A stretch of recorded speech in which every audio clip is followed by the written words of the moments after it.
Welcome back to the Wakefield Doctrine. This is part one. Your ears do deceive you, even though this tape that you're looking at is in the position of the second part. We'll unravel that later. As we've been talking to DownSpring Glenn, he made a telling point. We need to do everything up front in the first 3 minutes. So we have 3 minutes, and Glenn, here's the setup. What do you want to talk about? I'm going to interview you, Clark. I got some questions for you. All right, you're the sort of the so-called creator, the originator of this idea. So, you know, I guess as the creator of it, what did the creation of this thing do for you in your life? Why was it useful to you? Why did you need to create it? Well, what do you mean by it? Do you mean the Wakefield Doctrine, the current Wakefield Doctrine, the idea of Scott's, Clocks, and Rogers? Why did, how come everybody else doesn't make up on it? Why did you need this? To make sense of the world. Okay, so the world didn't make sense for you. It doesn't. Well, no, that's not the same thing. Those are not opposing sentences for a Clark, and this is a primary Clark-like characteristic.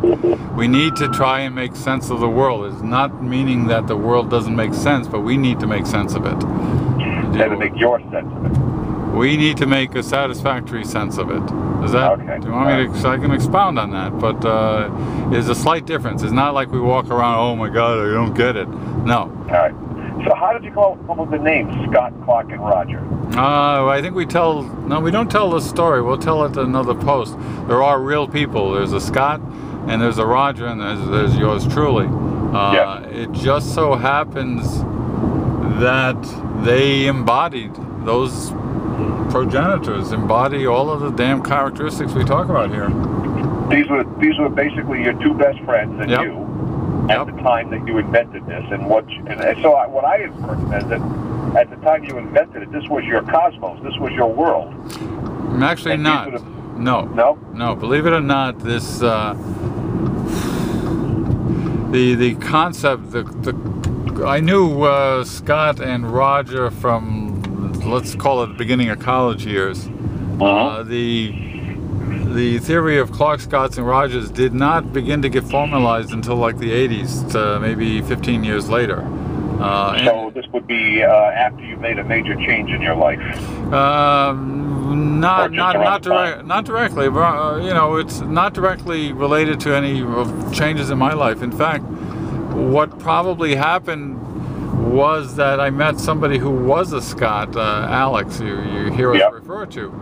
And it was one of those things that it became clear that he was a very Scotian personality.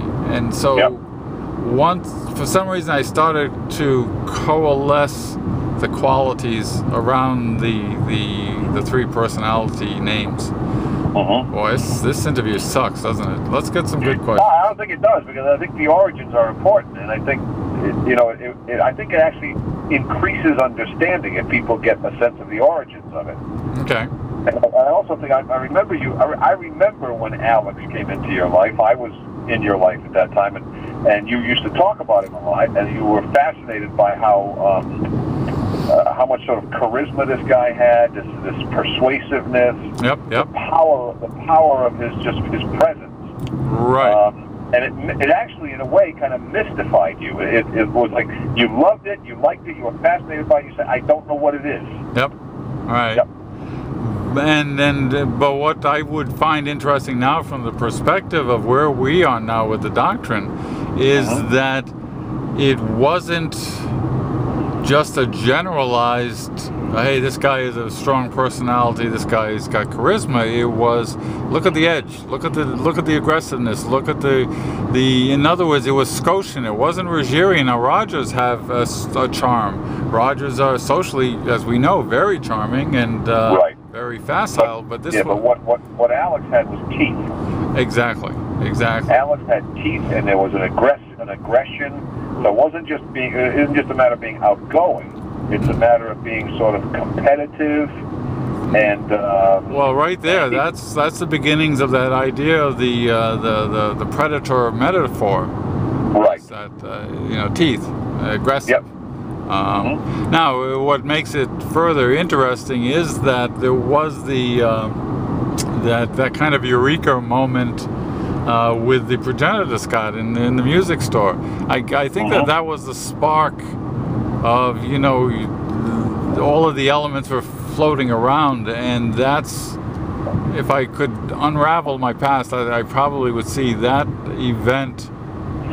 I'm not even sure where that is chronologically. That predated Alex. Yeah. By quite a while. Yeah.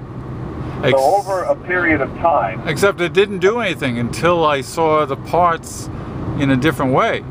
Yeah. But because you encountered a couple of, you know, really distinct personalities, and then you saw how there were lots of other people, and then you began to sort of pull this thing together, and you had their names ready because you had friends who were sort of archetypes of these types. Exactly. Yep. And from that, you know, I remember in the early going when you were forming this thing. Yeah. You know, it wasn't even a thing. It was just some idea in your own head. It was something you used. Yeah.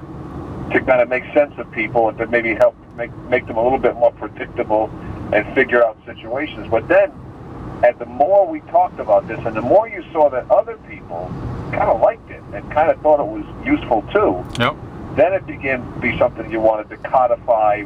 I used to tell you to write a book. Yeah. And that was not going to happen. But eventually, what did happen is the blog. Yeah. And I think even in the 2 years that the blog has been in existence, the doctrine has evolved more. Yeah, we're seeing that, especially with we've got a couple of people, Claire and Molly, who's shown up in the last week or so, and they're taking what we've written, albeit awkwardly, and have gotten right to the concept, and are seeing. They're showing us further examples. You and I have talked about the doctrine demonstrating itself as we go along, and they're doing it. And I mean, we've had very little contact with them. I mean, it's just I just sit in awe of the fact of the doctrine containing something that allows other people to see the world in a set of terms that, damn. You explain everything like a fucking clock, you know that? Thank you. You're welcome, I think. But as we were talking, yes, but the proof of the doctrine doctrine is going to be what happens next. Yeah, always. But it hasn't grown any holes. In fact, it's gotten more solid. Yep. It's gotten more internal consistency. Yep. The more it gets challenged and pecked at and picked apart, it seems to me the stronger and more solid it becomes. So, well, you've pointed I like when people like Claire and Molly come in and they ask questions that we haven't thought of. Yeah.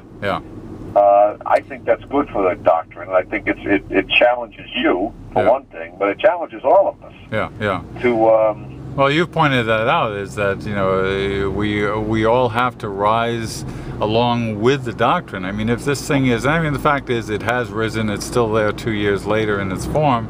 We have to rise with it rather than, you know, I catch myself getting possessive at times, and I have to remember, all right, look, you know, all of the guys on TV to make you $1 billion in success, they all use the trick of identification, which says, hi folks, I know how you feel. And if they can say it in a way that's convincing, the audience will believe him, and then they'll buy it and they'll pay their money. This is not that much different, except our standards are simply going to be, we say the doctrine is a tool for understanding people. Watch what happens next. And that will be the proof.